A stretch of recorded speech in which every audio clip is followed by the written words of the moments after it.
নমস্কার বন্ধুরা, পিকুর রান্নাঘরে সবাইকে স্বাগত।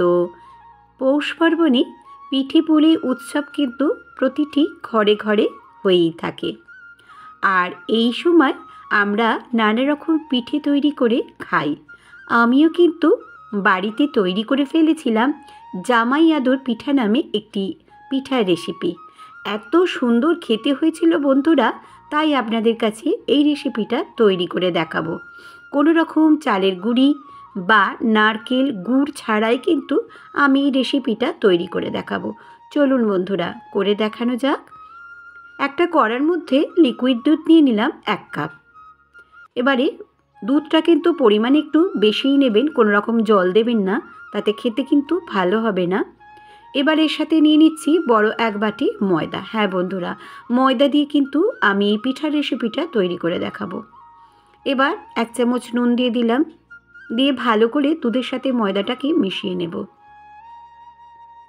এর সাথে আমি একটু দিয়ে দেব ঘি। কোনো রকম তেল দেবেন না, এখানে কিন্তু ঘিটাই দেবেন। আর ঘি দিলে এর স্বাদগন্ধটা কিন্তু ভীষণই ভালো হবে। বাড়িতে থাকা খুব সামান্য উপকরণ দিয়ে একটা দুর্দান্ত স্বাদের রেসিপি তৈরি করা হয়ে যায়, সেটা আপনারা ভাবতেও পারবেন না। এবারে আমি ভালো করে একটা ডো তৈরি করে নেব। দেখুন আস্তে আস্তে মিশিয়ে নিচ্ছি। গ্যাসের ফ্লেমটা একদম লো করে রেখে দেবেন, না হলে কিন্তু ধরে যেতে পারে। এবার আমি চাপা দিয়ে রাখলাম, রেখে আমি একটা জায়গায় তুলে নেব। আর একটা জায়গায় আমি এবার 1 বাটি নিয়ে নিলাম চিনি। চিনিটাকে কোনো রকম কিন্তু নাড়াচাড়া করবেন না, এখানে আমি ক্যারামেল তৈরি করব।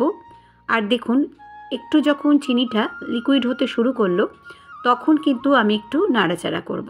তার আগে কিন্তু কোনো রকম নাড়াচাড়া করবেন না, তাতে কিন্তু চিনিটা ধরে যাবে আর ভালো হবেও না ক্যারামেলটা তৈরি করা।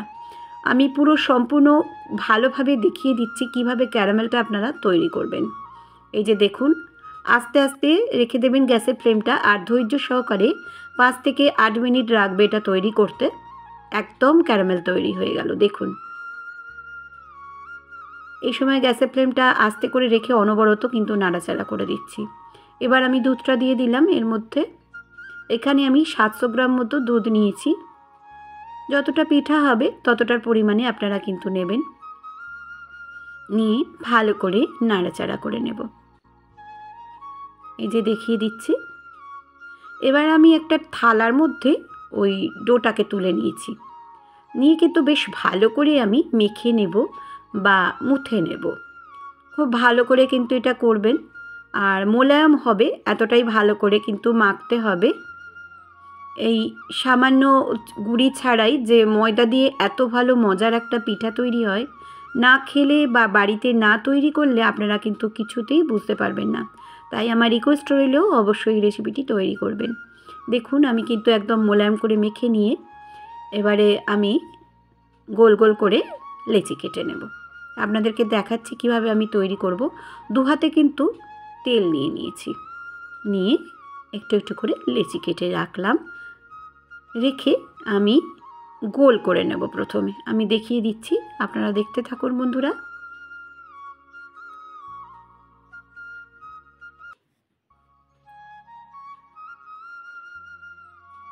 যেমন পরোটা বা একটু বড় সাইজের লুচিগুলো তৈরি হয়, সেরকমভাবে কিন্তু কেটে নেবেন। এবার দেখুন আমি কিন্তু খুব ভালো করে গোল করছি হাতের মধ্যে, দিয়ে আমি একটু প্রেস করে নিচ্ছি, চ্যাপটা করে নিয়েছি। নিয়ে একটা লম্বা মতো কাঠি নিয়ে মধ্যিখানটা প্রথমে গোল করে নিচ্ছি। দেখুন এই যে এরকম হবে।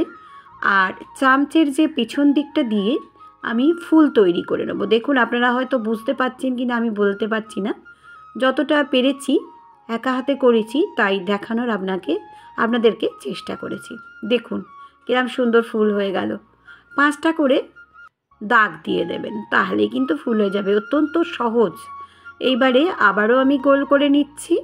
নিয়ে দেখুন আমি একটু চ্যাপটা করে নিলাম প্রথমে, নিয়ে আবারও আমি মধ্যিখানটা গোল করে নেব, ছোট্ট একটা গর্ত মতো করে নেব। নিয়ে এবারে চামচের পিছন দিকটা দিয়ে আমি 5টা করে বা 6টা করে ফুল করে নেব। দেখুন দাগ দিয়ে দিলেই হয়ে যাবে। অত্যন্ত সহজ পদ্ধতিতে করে দেখাচ্ছি।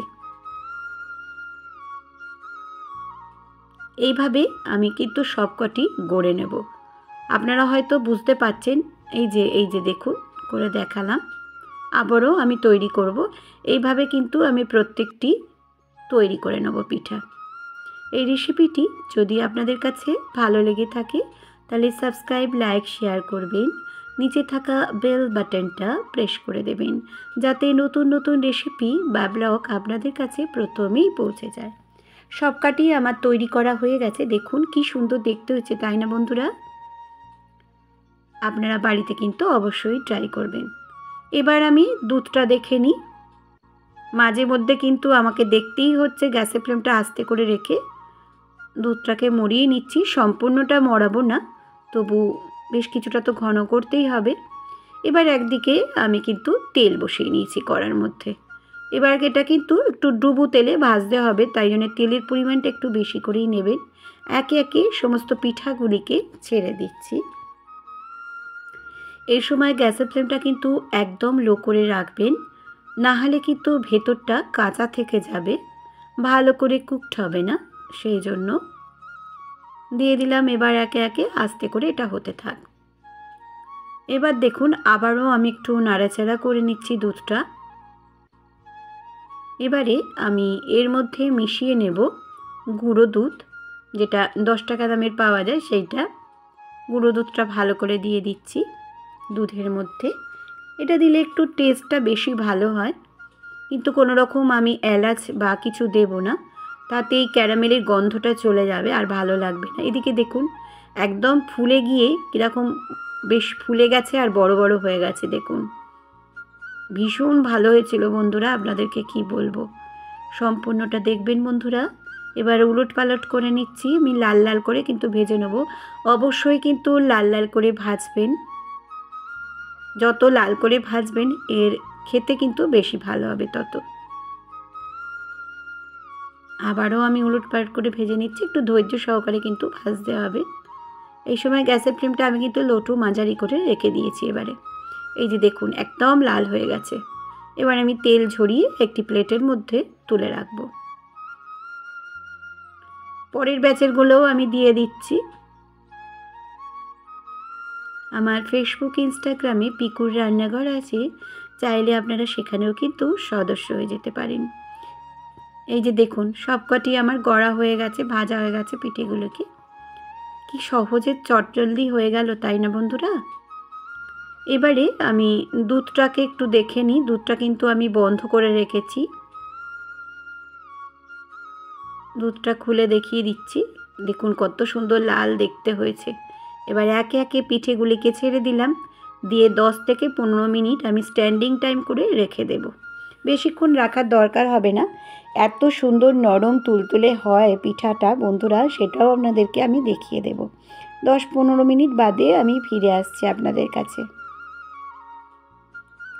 নতুন বন্ধুদের স্বাগত আমার চ্যানেলে, আর পুরনো বন্ধুদের অনেক অনেক ধন্যবাদ এতদিন আমার পাশে থাকার জন্য। দেখুন ফুলে গিয়ে আরও যেন বড় হয়ে গেছে। আরেকটি জায়গায় আমি সার্ভ করে নিচ্ছি।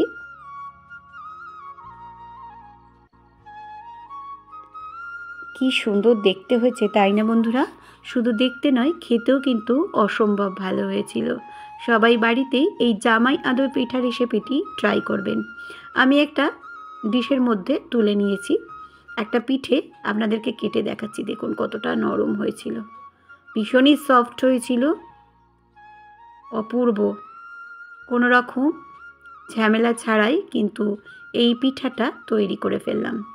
সবাই খুব ভালো থাকবেন, সুস্থ থাকবেন। আবারও আমি আসবো নতুন নতুন রেসিপি বা ব্লগের সঙ্গে। এতক্ষণ আমার সঙ্গে থাকার জন্য ধন্যবাদ।